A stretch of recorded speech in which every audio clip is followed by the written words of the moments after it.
Hey guys, welcome back to my channel. I'm your girl, R.S. Lewis, aka Insomniac Writer, and today I want to talk briefly about um, emotional manipulation. Now, I know that a lot of people talk about that because, term narcissism is thrown around a lot, and not just by therapists, by everybody that has an opinion on TikTok or Instagram or whatever. But I want to talk about emotional manipulation and what that means to me and how I am working through that on both sides of that aspect, to be honest. So if you're new here, make sure you save, favorite, heart, and definitely share this podcast. It helps me, helps the algorithm. And because I've been back for a long time, and I'm trying to get not just get the listens and the views up, but I would like to, share my thoughts with you guys. So do all of that for me. I appreciate it. For everyone else, welcome to the Single Chronicles.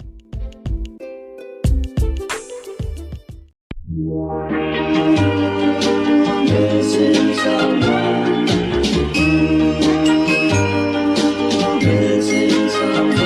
Missing someone.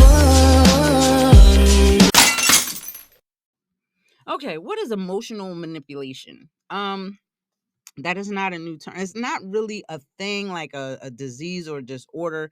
It's a tactic. Now, I don't want to just staple this whole thing about make this about narcissists, because anyone can be emotionally manipulative. Kids do it. Um it's just one of those things that we all do. We tag at the heartstrings of other people to get something that we want. It's a means to an end, and it sucks. Now, sometimes the emotional manipulation isn't to the detriment of that other person. It just might be like your significant other might be, he or she might not feel like going out, but you do, and you're like, please, baby, baby, baby, baby. You do all the, you might give them a little bit of sexual tease, the pouty face, anything to manipulate them emotionally to get them to do what it is you want to do. Now, those are lighter forms of it. But the type of emotional manipulation that I want to discuss today is more so on the, you know, spectrum of relationships, not just from significant others, but parents and everything else. And some of the things that fall under it, like gaslighting is a type of manipulation, but we want to like really just focus on that specific thing, like not so much the little teeny tiny tactics. This is actually one of the tactics that narcissistic people use and many other people use. They just do, and sometimes they don't even realize it. But I'm going to give you a slight definition of it. And this is just a general definition that's on Google. You can Google it. You want to find other terms, find this under other terms that are similar. But basically, emotional manipulation is the type of emotional abuse where the perpetrator seeks to emotionally control or influence the victim in a way that gives them the advantage. Emotional manipulation commonly takes place in abusive relationships or toxic relationships, and it exists on a spectrum and doesn't always have to have malicious intent. Remember, I said that before. It doesn't have to be malicious in intent. Abuse can be covert or overt, meaning it doesn't have to be a physical thing. It doesn't have to be like aggressive or over the top yelling. It could just be like something very mild that you don't even notice. And the crazy thing about it, the reason why I wanted to talk about it, because it can be mistaken for accountability, but it's actually someone manipulating someone to believe that they've changed. I've had friends and family members, and I too myself have convinced others or whatever that I've changed or I made a difference in my life. And for most aspects that I've made a considerable change in so many facets of my life. There are things that I'm still working on, but there are things that I think I got to the peak, and I'm maintaining for the most part. However, when it comes to emotional manipulation, it can just have so many faces. They'll make you feel guilty. They'll make you feel like you're the blame. They never take accountability. Now, to recognize it, and this is a reason why I'm not dating, because the last two incidences that I was kind of interested in someone, two separate people. It was just a dating thing, nothing serious at first, but I saw myself getting emotionally drawn to these people, and I noticed that I was ignoring some signs, not potentially red flags that were like, oh my God, this person is a psychopath, but signs that these people were emotionally manipulative and just not good people to be with. Not for me. They were just not a good fit for me. I don't know if they worked with somebody else, but they wasn't for me. So, and a lot of times people might not be toxic, but they just might not be a good fit. They might be just toxic for your ass. So anyway, I didn't realize that I ignored these flags until later on down the road. And I realized that so much of my childhood, as I, like I said, going back to therapy, I haven't been in therapy in a while, but I try to cling to those coping mechanisms or well, those I don't want to say coping mechanism, but those tools that I learned outside of my coping mechanisms to identify my traits and identify the traits of others that could be potentially bad for me. What I noticed, I was like, "Oh shit, I just kind of let that fly by my radar." Oh no. The thing about it, when you've been emotionally abused or any kind of abusive relationship, or if you've been exposed to anyone that's toxic in any shape, way, form, or fashion, you got to be more so on the alert. You got to work a little bit harder so you don't fall into those tropes of being with the same type of people. And sometimes you might not notice, especially if you grew up with this type of shit. Now, if you were new and you ran into a narcissist or someone who was very manipulative and very whatever, but you had a good childhood overall, you pretty much well rounded together, but this person slowly but surely just broke you down and turned you into a victim, or you became their victim. That's one thing, because you're an adult, you're like, okay, and 9 times out of 10 it seems like those are the people that get out first.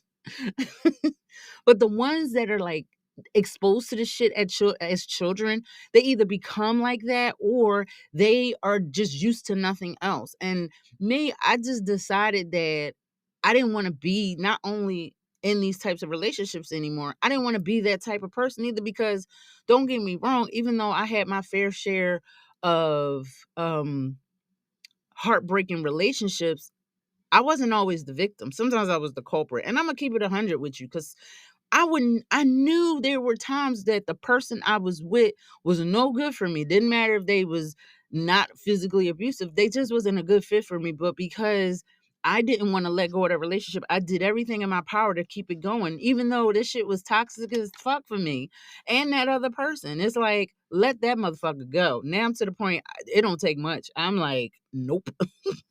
I be out. I be out.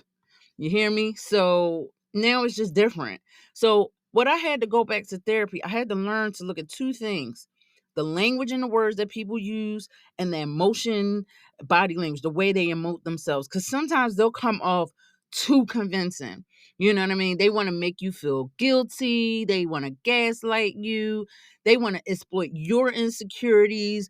Um, they want to like make you not even just make you, or they want to kind of thrive on your pity, or they might love bomb you. They might do a whole lot of different things. And like I said, emotional manipulation it covers a whole lot of things, because you could be this person, or you could do some of these things and not still necessarily be a narcissist. You just, that might be the only thing you know. So, and again, I'm not a therapist. I'm just telling you what I've been through and what I've done, because there have been times where I have been that person, and I have to constantly check myself so that I can remain accountable and not repeat these actions or not be exposed to them. Because it got to the point I was like, why the fuck am I trying to please this person that ain't no good to me? Why am I trying to stay in this relationship that is no good to me? Why am I trying to make this person see my worth? Fuck that. If you don't see my worth, I can't make this. Just look, you Ray Charles. I can't restore your sight. So I'm not going to keep fighting for you. And a lot of times I've seen this guy on TikTok that I follow. He used to be, I thought he was insightful for a second there, but then I realized he was full of shit, because he has his wife got Robbie something. His wife got cancer, and then he said some stuff. And then like it was like at first it was just like, Okay, you know what? He's a pull yourself up by the bootstraps. Ladies, I'm gonna help you do better. I used to be this type of person, but I'm trying to do better. This is how you avoid. And then I ran into another creator. I forget his name, but he was the type of person that he was like, he's like, I'm never gonna be cured of my narcissism. I have to be aware of it, and I have to make sure that I don't let those traits come to the surface. Will I slip up? Yes, I'm human. That's going to happen. You know what I mean? It's just like, a physical thing where, like, I remember my doctor would tell me, like, you have problems with your knees, so you have to be mindful how you take your steps, or how you squat at the gym, or how you do certain exercises, because if you're not, you're going to end up hurting your knees again. And I'm like, okay, but every now and again, I got to check my posture, I got to check my form, and I'm like, oh shoot, I'm about to hurt myself, and it might not be right then and there, but it happens. So you got to be constant. You got to be on your P's and Q's. I hate to say you got to do the work, but you got to do the work. It's not just going to be one of them things where it's cure. Like the guy got up there, and like I said, this was something that I used to do. I had to check myself because he was like, well, I started eating better and working out, and those things do help. Trust me, there are a lot of foods that make emotional and anxiety and depression. It makes all those things worse, especially the standard American diet. I'm not even going to um I can't even like say that is wrong in any shape, way, form, or fashion. If you leave a lot of this shit alone in the standard American diet, the fast food, the processed foods, you leave those things alone, you're going to be on your path to being a much better person. You're going to feel better physically, and you're going to do better. Being physically active helps. Endorphins, oxytocin, serotonin, all those things are produced when you are physically active, and those do help. So again, I'm not reputing any of those things right there. I think they help. However, those aren't the only things. Those are just steps. You could still do those things and be physically a better person. Like you could feel better, you could look better, you know what I mean? But that doesn't change you on the inside. Religion alone doesn't change you. You have to do the steps all the way through. Therapy helps. And religion, therapy by itself don't help either, because sometimes with therapy, if you are manipulating your therapist to see only your side, you're the victim, it's you're going to start nitpicking each and every person in your life that is the wrong. They the bad guy. I'm not doing nothing wrong. And it doesn't work that way. Me, I don't know if I'm borderline because I was exposed to this shit and I had to look back like, yo, why was I acting like that? I was tripping.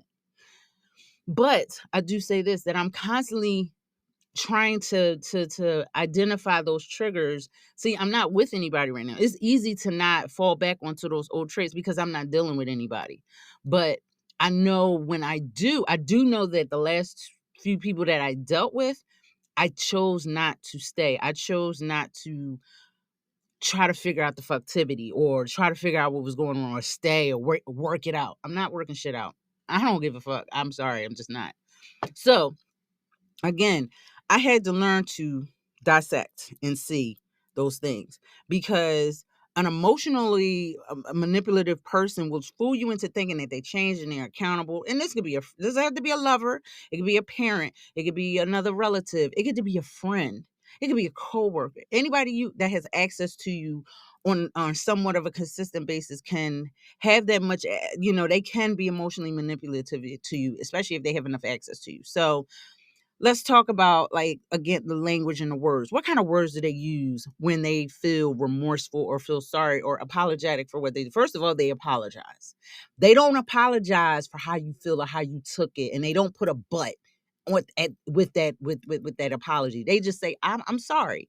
You know what I did wasn't cool. I'm sorry. You know what I mean? I'm sorry you took it that way, instead of saying, or saying, I'm sorry you feel that way, instead of saying, you know what, I'm sorry for doing something that hurt you. Period. You did something that fucking hurt me. You my friend. You shouldn't have did that shit.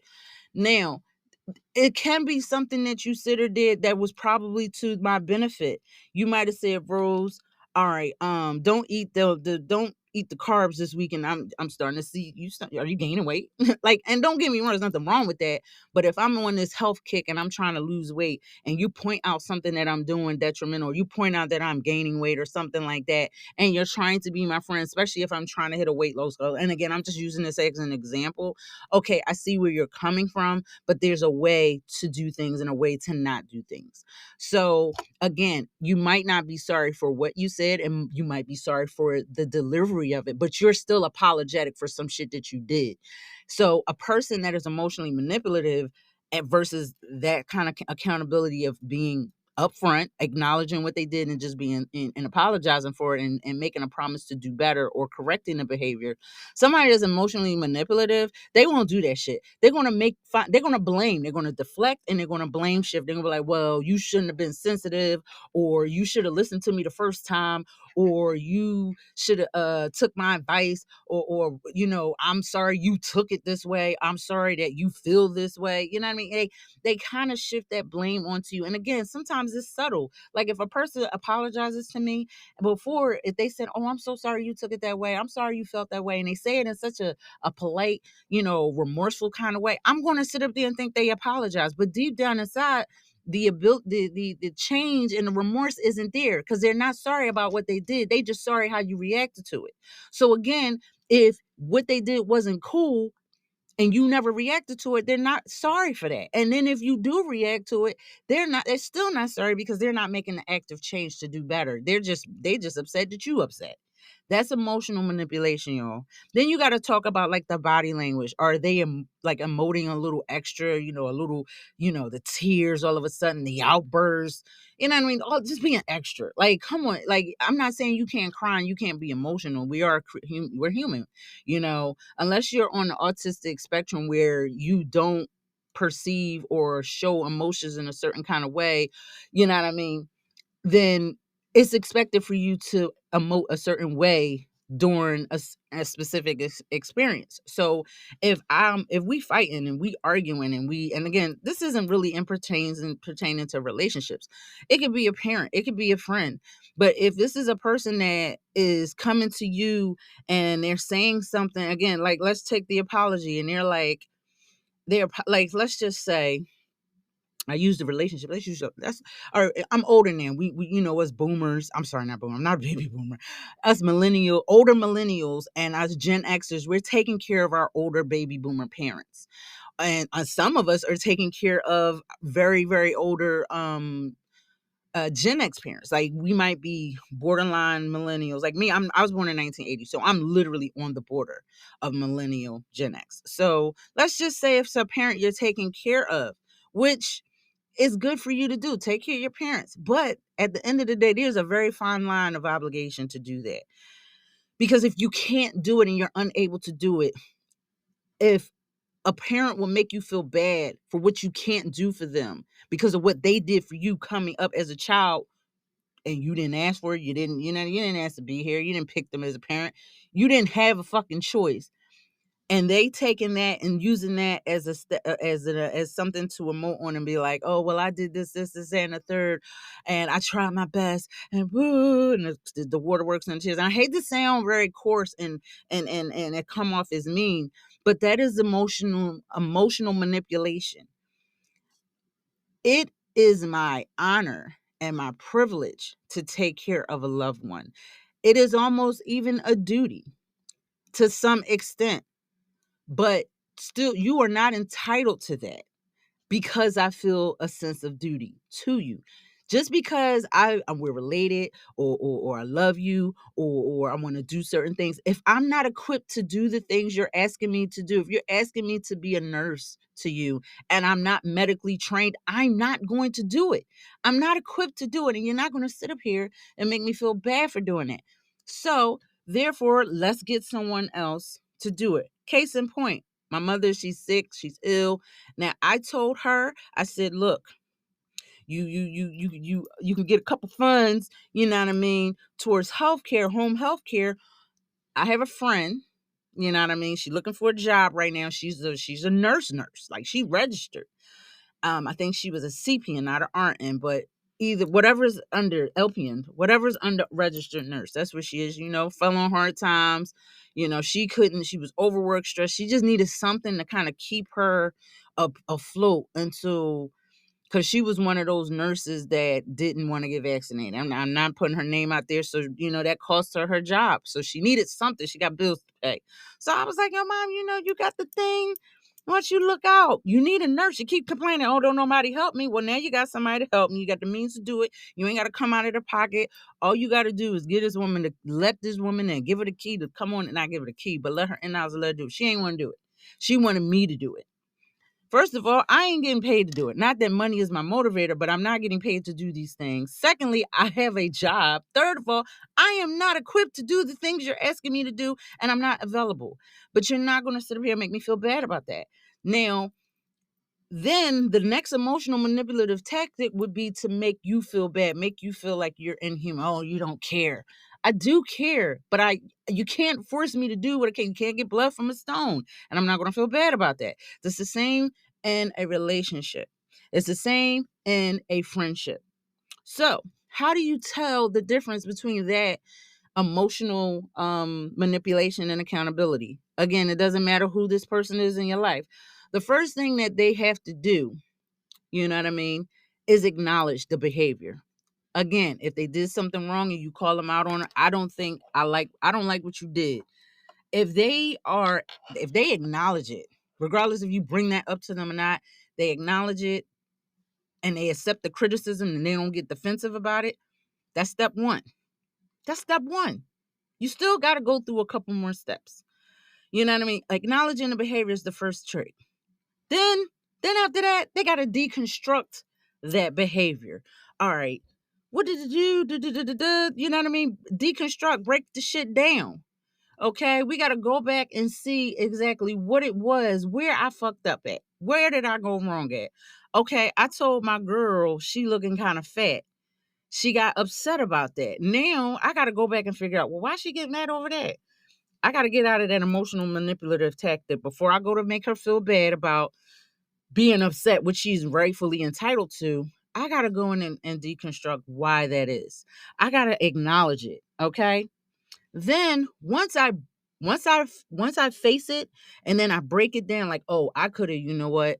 I picked a bad time. Instead of coming to her and saying, oh, you fat, maybe I'll come to her in a positive, like, hey, babe, um, I'm gonna go for a walk. Or let's buy a dog. I know that we're gonna have to take this fucker for a walk every day to pee and poop. Or let's go take a hike and have a picnic. Let's do these fun and active things that involves us. I'm not telling you that you're fat. I'm not sitting up there pointing a finger at it. I'm damn sure not body shaming you, but I am going to figure out a way to do something better. I'm sitting up here and I'm looking for the reasons. You know what I mean? Like, okay, I could have said it better, or I could have did this. I'm thinking of alternatives. Meanwhile, I'm sitting up there breaking down and looking at exactly what was wrong about me calling you fat, or whatever the case might be. Then number 3, you unlearn that behavior. Okay, before you start coming to, like I was just mentioning, okay, these are the steps to do better. We got to unlearn it. Now, and you got to start doing substitutions. Okay, instead of acting like this when someone calls me out, instead of being defensive, I'm going to listen. I'm going to take this as constructive criticism and not them being sensitive, not them hating. Then the next thing you want to do, again, go back and analyze what went wrong. Okay. So now you done deconstructed it, you acknowledged it, you unlearned it. Now you got to go back to the scene of the crime and be like, all right, I did this. That was wrong. That wasn't cool either. All right, bet. Now you got to evaluate why. So you done analyze it. Now you got to evaluate it. Like, all right, okay, now I see, you know what? It do make sense. First of all, she been around, my girl been around the house all day, taking care of the kids, you know what I mean? She's not really being active, but she is stressed out. Stress causes it. She ain't even really eating that much. So it's not the food, obviously, it's her cortisol levels are through the roof. So let me start doing some things to lessen the load of stress. and things of that nature. You're doing better. You know what I mean? You're evaluating why what you said or did was problematic. And then guess what? That's when the change begins. That's only the beginning of the change. That's not when the change actually happens. That's the beginning of it. Because you got to go through so many steps of identification. It's just like Alcoholics Anonymous.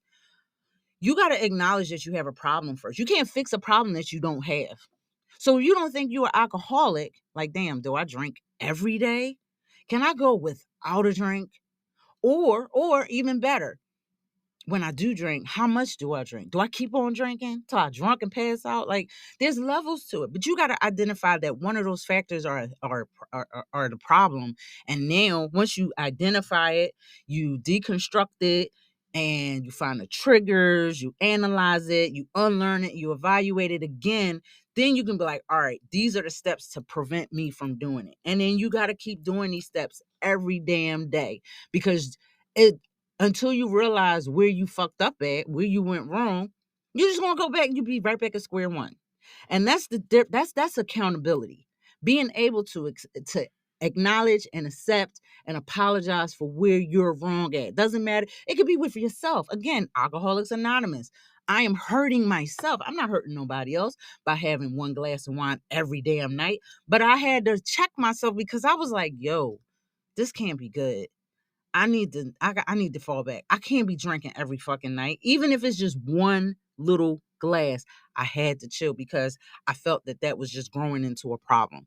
So I had to be accountable. I had to work on that.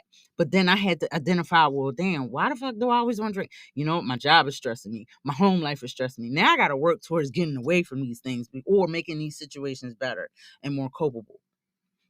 And that's where the change began. That's when I started to feel better. That's when I realized, okay, I'm doing too much in one day. I'm trying to work my job. I'm trying to do this podcast. I'm trying to grow my other social media platforms. I'm trying to write a book. I'm trying to teach. I'm doing all this shit. And I'm burning myself out. And then I'm getting home and I'm realizing, oh, I want to write. Well, I'm gonna have a glass of wine. And I'm like, yo, it's time for me to take a break. So that's what I did. I had to recognize. And then, like I said, once that change happened, and once I did all those other things, I had to do two more things. I had to recognize the impact. Now, if we're talking about telling, a parent you're doing whatever, you have to recognize the impact that it's having on that person. Then you got to accept the consequences of what that blowback is. Now they don't want to be around you. That's a consequence. Or they cussed your fucking ass out. That again is a consequence. Or if it's being accountable with yourself, all right, now my liver's about to fall out my butt cheeks. Again, I gotta accept the consequence.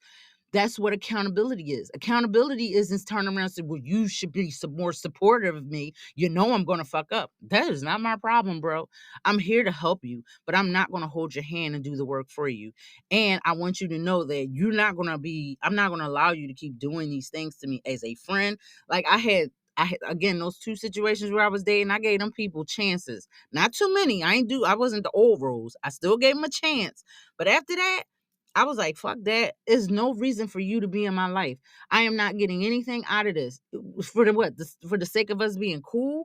For me to sit up there and try to people please and try to be your fucking friend or you're something else? For what? I don't need friends like that.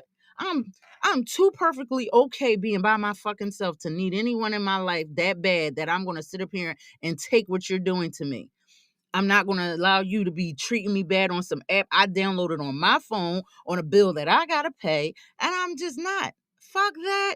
You want to be an asshole? You want to be a toxic ass person? Go do that shit over there. Go do that to somebody else.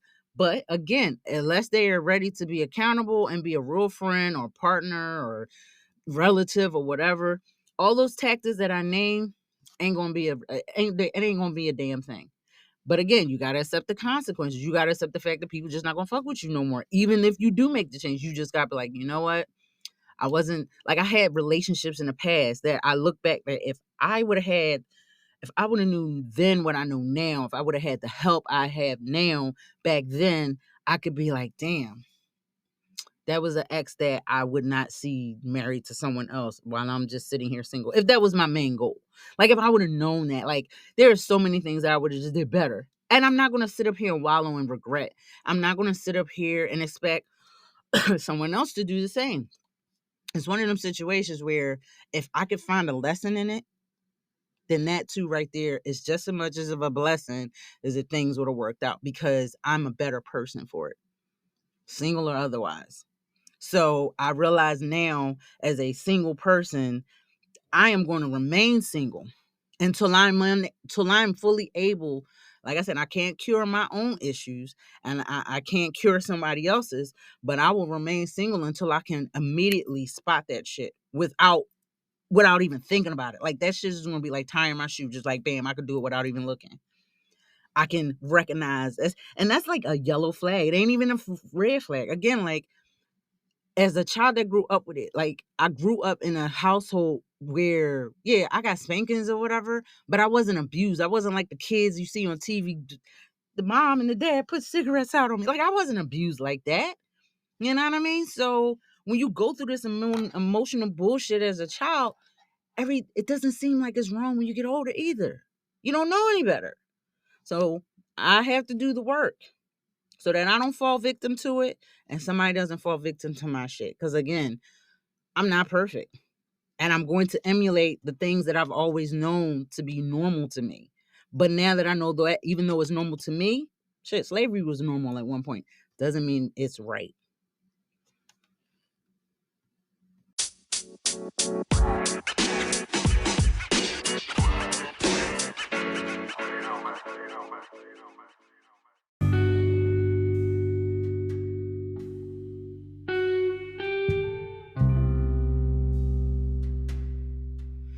Okay, guys, I want to thank you so much for tuning into today's episode. I know I kind of went on a tangent, but I had to say it. And it wasn't really as I read my notes here and I just kept going. I relate more of the accountability and emotional manipulation and the things that I talked about onto myself. Like I gave examples of what friends should do, relationships, relatives, as far as a child and a parent, or the adult child and a parent.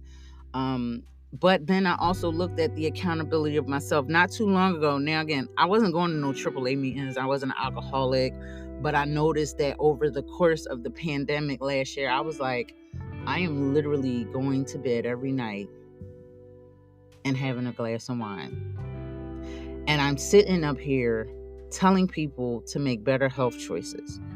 Now, don't get me wrong. We all have our vices, and having some wine every now and again is cool. Like, I'm not saying you can't have a drink. You can even have a margarita. But I was getting to the point where even though I could have just one glass, like 1 6-ounce glass, or maybe 8, whatever a wine glass consists of, even though I would just have that little thing right there, I had to have something. That is an addiction. And again, it does not have to be a whole lot. It doesn't have to be. Addiction doesn't have to mean you have to get drunk. Like people think about alcoholics, they think, oh, alcoholics are the type of people that just get drunk. No, I was fully capable of driving if I needed to. I would be clearly, one glass of wine at my body weight and my activity level is not going to push me over the legal drinking limit and to drive a car.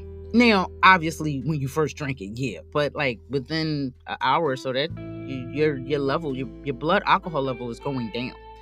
But that still takes a toll on your body as far as digestion, breaking down the sugars, especially if you ate a meal prior to that. So my thing is that I had to recognize what I was doing wrong. I had to be accountable with myself.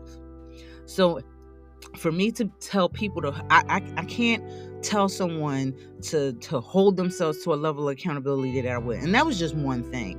Again, I was in relationships that I had no business in, and even though they were abusive, I had to recognize why I gravitated towards those type of relationships and the role that I played. Because at any point when things went south in those relationships, I should have left right then and there, but I chose to stay, and I chose to convince myself as well as that other person, you're going to love me. And now I'm not blaming myself for learning how to cope and my people pleasing and those things, I'm not blaming myself for that, because those were coping mechanisms that were developed over the course of a lifetime of emotional abuse. So I'm not going to blame and beat myself up for that, but I will hold myself to a level of accountability to identify those red and yellow flags. So if you enjoyed this podcast, again, I want to thank you so much for tuning in. If you enjoyed it, come back, listen to some other episodes. I will be taking a brief break for a little bit. I probably will come back to the studio and if I don't have an episode for you guys next week, I will have one the following week or maybe 2 weeks after that. We'll see. But I just wanted to give you a heads up, because until this season is completely over, these episodes won't be weekly as they were before, but they will be here and there. So again, I want to thank you so much for tuning in. I'm going to end this like I do everything that I do, and that is be awesome, be you, but above all else, love yourself. All right, guys, take care. I am sad and so